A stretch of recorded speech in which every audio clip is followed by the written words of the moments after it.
ሰላም ጤና ይስጥልን የተከበራችሁና የተወደዳችሁ የጣና ቴሌቪዥን ቤተሰቦች እንደምን ዋላችሁ በያላችሁበት የምድር ዳርቻ ሁሉ አክብሮታዊ ሰላምታችን ይድረሳችሁ እያልን የሰኔ 23 ቀን 2017 ዓ.ም የጣና ቴሌቪዥን የቀን ዜናችንን ይዘንላችሁ ቀርበናል። እስከ መጨረሻው አብራችሁን ቆዩ እያልን የሰዓቱን ዜናዎች ርዕሶቹን አስቀድመን እናስደምጣችኋለን።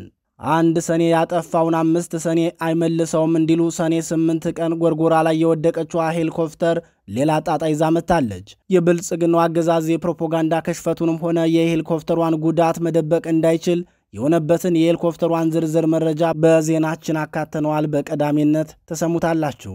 ባህር ዳር አሁንም የነዋሪዎቿ ፈተና ሆናለች። ከርዕሰ መስተዳደሩ ጽሕፈት ቤት በቅርብ ርቀትና ከፖሊስ ኮሚሽኑ ቢሮ ጀርባ ሳይቀር ከፍተኛ እገታና አፈና የሚፈጸምባት ባህር ዳር ከተማ አሁናዊ ሁኔታን አስመልክቶ ለጣና ቴሌቪዥን የደረሰውን አስደንጋጭ መረጃ በዝርዝር ታደምጡታላችሁ። አዲስ አበባ ላይ በ5 ወራት ውስጥ ሁለተኛው ታዋቂ አማራ ባለሀብት ተገድለዋል። ወጣቱ ባለሀብት ከሆቴላቸው በር ላይ የተገደሉ ሲሆን ከ5 ወራት በፊት በዛሬው ዕለትም አቶ ቢረሳው የተባሉት ባለሀብት መኖሪያ ቤታቸው በር ላይ መገደላቸው አይዘነጋም።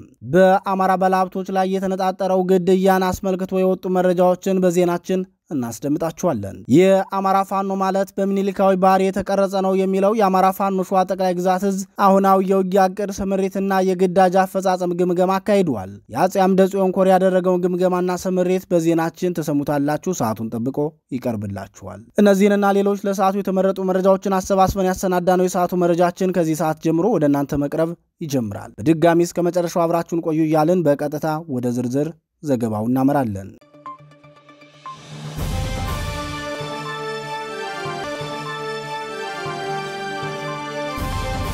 ወደ ተከታዩ መረጃችንን እናመራለን።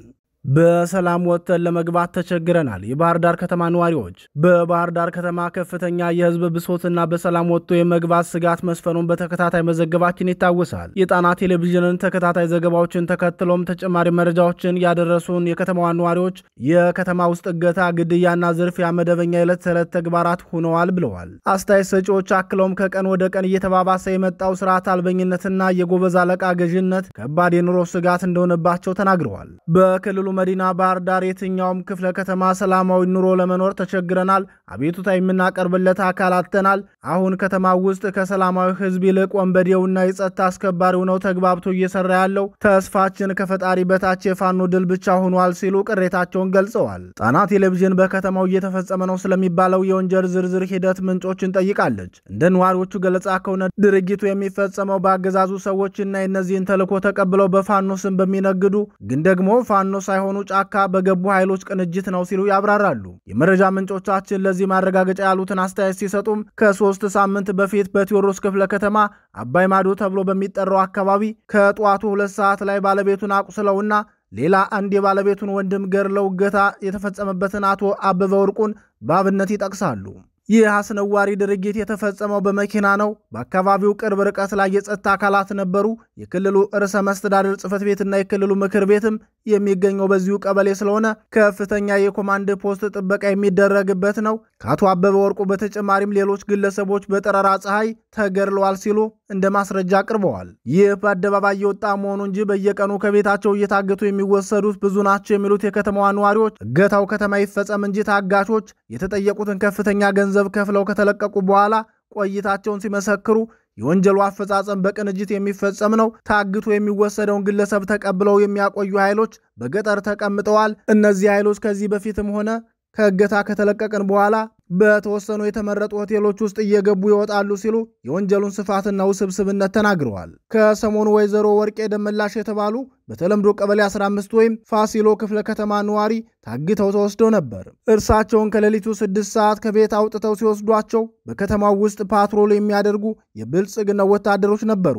ነገር ግን ከቀናት በኋላ የተጠየቅነውን ገንዘብ ከፍለን እናታችን ያለችበትን ቦታ ስንጠይቅ ከከተማ ውጭ እንዳለች ነግረውን ያለችበት ድረስ ሂደን አምጥተናታል ሲሉ ሌላኛው የግፉ ሰለባ ተናግረዋል። በቀንም ሆነ በሌሊት የሚፈጸመው ይህ ወንጀል በየትኛውም የብልጽግና ሰላም አስከባሪም ሆነ የጸጥታ መዋቅር ክልከላ እንደማይደረግበት የተናገሩት ምንጮቻችን የህዝቡ ዋስትናው የእገታ ማስለቀቂያ ገንዘብ መያዝ ብቻ ነው እንጂ መንግስት ያለ አይመስልም። ይህን ወንጀል እንዲታገልልን የመጨረሻ ጥሪ የምናቀርበው ለፋኖ ብቻ ሆኗል።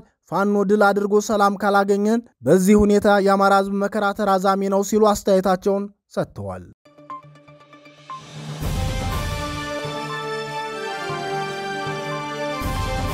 መረጃዎቻችን እንደቀጠሉ ናቸው። ሌላ የአማራ ባለሀብት በአዲስ አበባ ተገደሉ። ከወራት በፊት በአዲስ አበባ ከመኖሪያ ቤታቸው በር ላይ ከተገደሉት የአማራ ባለሀብት በኋላ በትናንትናው ዕለትም አቶ ደስታው አበባው የተባሉ የአማራ ባለሀብት ከሆቴላቸው በር ላይ ተገደሉ። በአዲስ አበባ ወሰን አካባቢ የሚገኘው ደስታው ሆቴል ባለቤት የሆኑት ወጣቱ ባለሀብት አቶ ደስታው አበባው የተገደሉት ከሆቴላቸው በር ላይ መሆኑን የገለጹት የጣና ቴሌቪዥን ምንጮች የገዳዮቹ ማንነት አልታወቀም ብለዋል። ባለሀብቱ ሰው ለማናገር ከሆቴል ወጥተው የጠራቸውን ሰው በሚፈልጉበት ሰዓት ገዳዮቹ አከታትለው ተኩሰው ከገደሉት በኋላ ሰሌዳ ወይም ታርጋ በሌለው መኪና አምልጠዋል ሲሉ የሟች የቅርብ ወዳጆች ተናግረዋል። በዚህ ዓመት ብቻ 2 ታዋቂ አማራ ባለሀብቶች የተገደሉ ሲሆን ከዚህ በፊት ታህሳስ 23 ቀን 2017 ዓ.ም ታዋቂው የአክሰስ ኮም ኩባንያ ባለቤትና የሸበል በረንታ ሲሚንቶ ፋብሪካ ስራ አስኪያጅ አቶ ቢረሳው ምናለ ከመኖሪያ ቤታቸው በር ላይ መገደላቸው ይታወሳል። በወቅቱ አቶ ቢረሳው የተገደሉት ከምሽቱ 1 ሰዓት ተኩል ሲሆን በጥይት ተመተው የተገደሉት ደግሞ ከመኪና ከመውረዳቸው በፊት የመኖሪያ ቤታቸው በር እንዲከፈትላቸው ክላክስ እያደረጉ በነበረበት ወቅት እንደነበር መዘገባችን አይዘነጋም። ትናንት በአዲስ አበባ ወሰን አካባቢ ከራሳቸው ሆቴል በር ላይ የተገደሉት አቶ ደስታው አበባው በበኩላቸው በአካባቢው የሰዎች እንቅስቃሴ በነበረበት ሰዓት መሆኑን የመረጃ ምንጮቻችን ገልጸዋል። ባለትዳርና የ4 ልጆች አባት የነበሩት ወጣቱ ባለሀብት አቶ ደስታው አበባው ከሆቴል ንግድ በተጨማሪ በሌሎች የኢንቨስትመንት መስኮችም ተሰማርተው ለወገናቸው የሥራ ዕድል የፈጠሩ መሆናቸውን የቅርብ ወዳጆቻቸው ገልጸዋል። በባለሀብቱ ግድያ ዙሪያ ተጨማሪ መረጃ ለማካተት ወደ አዲስ አበባ ፖሊስ ኮሚሽን ያደረግነው ሙከራ ሊሳካ አልቻለም። በዚህ ጉዳይ ተጨማሪ መረጃዎችን ይዘን የምንመለስ ይሆናል። የአማራ ባለሀብቶች ከቅርብ ጊዜ ወዲህ በተከታታይ እየተገደሉ መሆኑን አስመልክቶ ስጋት ያደረባቸው አንድ አስተያየት ሰጪ ግድያው በቀላሉ የሚታይ መሆን የለበትም፣ በዚህ ደረጃ ማናለብኝነትና ስርዓት አልበኝነት የሰፈነው ከወንጀሉ ጀርባ የህግ አስተባባሪውና የፖለቲካው ኃይል ተባባሪ ስለሆነም ይሆናል በማለት ስጋታቸውን ገልጸዋል።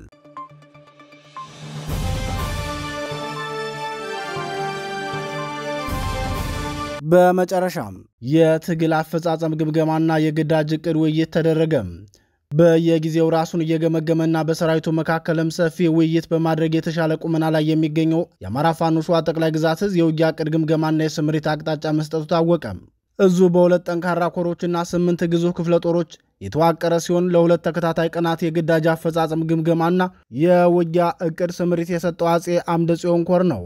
አጼ አምደ ጽዮን ኮር ለተከታታይ 2 ቀናት ባደረገው ውይይት ያለፈውን ግዳጅ አፈጻጸም በመገምገምና ቀጣይ በወቅታዊና የህልውናው ትግል ዕቅድ ዙሪያ ተወያይቶ የጋራ ውሳኔዎችን ማሳለፉን የኮሩ ሚዲያና ኮሙኒኬሽን ክፍል አስታውቋል። የአጼ አምደ ጽዮን ኮር ሚዲያና ኮሙኒኬሽን ክፍል ለጣና ቴሌቪዥን ባደረሰው መረጃ እንዳስታወቀው ለተከታታይ 2 ቀናት ባደረገው መደበኛ የሥራ አስፈጻሚ የጋራ ውይይት የኮሩን የሥራ እንቅስቃሴ በተመለከተ የሥራ ግምገማ አድርጓል። በግምገማውም ኮሩ የተሻለ የትግል መስመር በመከተል ውጤታማ ስራዎችን መስራቱን የጋራ ስምምነት ላይ ተደርሷል። በውይይቱ ከሁሉም የኮሩ አመራሮች የትግሉን ሂደትና የግምገማ ውጤቱን በተመለከተ የተለያዩ ጥያቄዎች የተነሱ ሲሆን በአጼ አምደ ጽዮን ኮር ዋና ጦር አዛዥና በአስተዳደር መምሪያው በኩል በቂ ምላሽና ማብራሪያ ተሰጥቶባቸዋል ሲል ገልጿል። የአጼ አምደ ጽዮን ኮር ዋና አዛዥ አርበኛ ጠጁ ባበይ በሰጠው አስተያየት ለወጣለት ዓላማ የታመነና ጀግንነቱን በተግባር ያስመሰከረ ሰራዊት ነው ያለን። ይህ ሰራዊት ወደ ትግል ሲወጣ ለአማራ ሕዝብ ሁለንተናዊ ድል ታምኖ የወጣ ሲሆን እስካሁን ባደረገው ተጋድሎም የሕዝብ ልጅ መሆኑን በተግባር ማስመስከር ችሏል በማለት ተናግሯል። የአማራ ፋኖ ሸዋ ጠቅላይ ግዛት ዕዝ ያለውን ሰብአዊነትና አማራዊ ስነ ልቦና አስመልክቶ በሰጠው አስተያየት ደግሞ የስርዓቱ እኩይ ዓላማ ገብቷቸው እጃቸውን ለኛ የሰጡ የብልጽግና መከላከያ አባላትን የምናደርግላቸው አቀባበልና በሰላም ስለምንሸኛቸው ወደሚፈልጉበት ቦታ ከደረሱ በኋላም ደውለው የሚያመሰግኑበት እድል አለ። ሰራዊታችን የተገነባው በዚህ ልክ አማራዊ ስነ ልቦናን በተላበሰው በምኒልካዊ መንገድ ነው ብለዋል። የአማራ ፋኖ እስካሁን ጥሩና ስኬታማ መንገዶችን ቢመጣም ነገር ግን ሙሉ ድል ለመቀዳጀት የሚቀረው ቤት ስራ እንዳለ የገለጹት ደግሞ የኮሩ ከፍተኛ አመራሮች ናቸው። አመራሮቹ ለኮሩ ሚዲያና ኮሙኒኬሽን ክፍል በሰጡት አስተያየት ፋኖ ለማሸነፍ ብቻ ሳይሆን ራሱንም የወጣለትን ህዝብም ለማዳን ብቸኛው ዋስትናው አንድነቱ ነው። በመሆኑም የህዝብን መከራ ታሳቢ ባደረገ መልኩና የወጣንለትን የትግል ቃል ኪዳን ባስጠበቀ መልኩ አንድነታችንን ማሳደግ ይኖርብናል። ለዚህ ደግሞ የአማራ ፋኖ ህዝባዊ ድርጅት ሸዋ ጠቅላይ ግዛት ዕዝ ሁሌም ለአንድነት በሩ ክፍት ነው ብለዋል። ትናንትና እናቃቸው ነበረ። ትናንትና ከወያኔ ጋር በምንዋጋበት ሰዓት ላይ ምን ሲሰሩ እንደነበረ ስንት መከራና ስንት መረጃና ደህንነት ሆነው ከዛ ሲያቀብሉ የነበረ እንደ መስቀል ደመራ ወደ ወደቀበትና ወደ አሸነፈበት የሚወድቁ ሰዎች ናቸው። የአማራ ፋኖ ሸዋ ጠቅላይ ግዛት ሁሉንም ክፍለ ጦሮች ከቀጠና ካስወጣ በኋላ እንደ አምደ ጽዮን ኮር የተለያዩ ግዳጆችን እንደወጣቸው መረጃዎች አለን።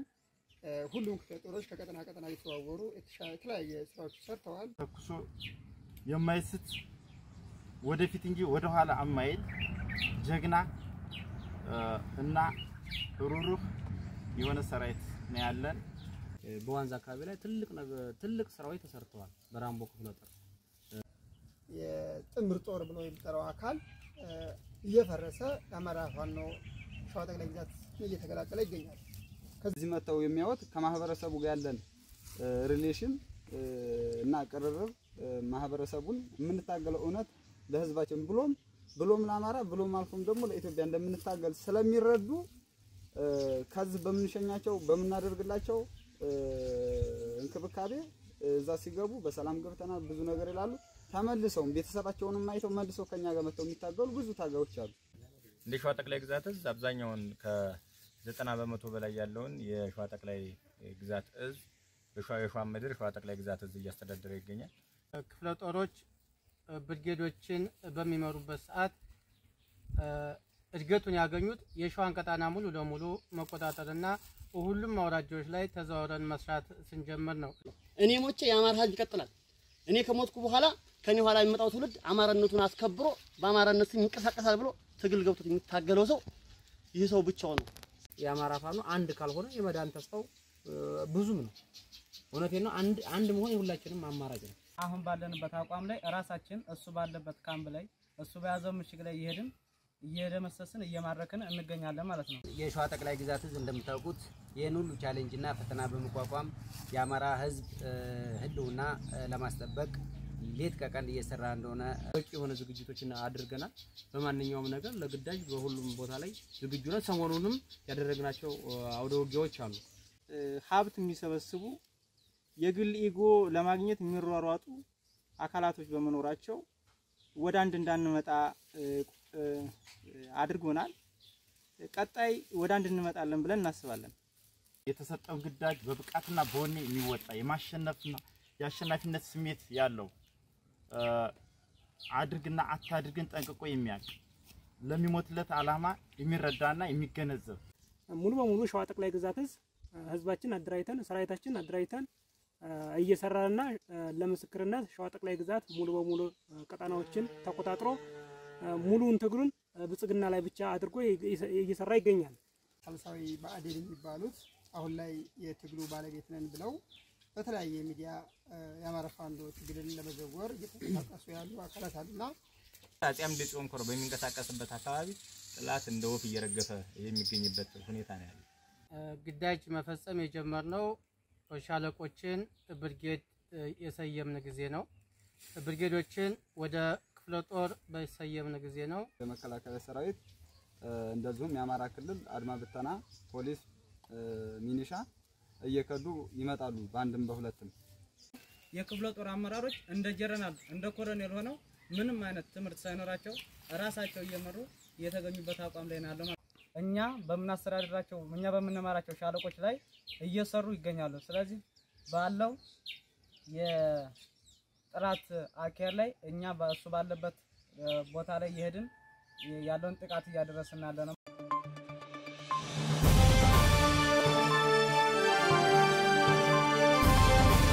የተወደዳችሁና የተከበራችሁ የጣና ቴሌቪዥን አድማጭ ተመልካቾች የቀን ዜናችን የተከታተላችሁትን ይመስል ነበር። በምሽቱ የዜና ወጃችን እስከምንገናኝ በዚሁ ተሰናበትን። በያላችሁበት ጤና ይስጥልን።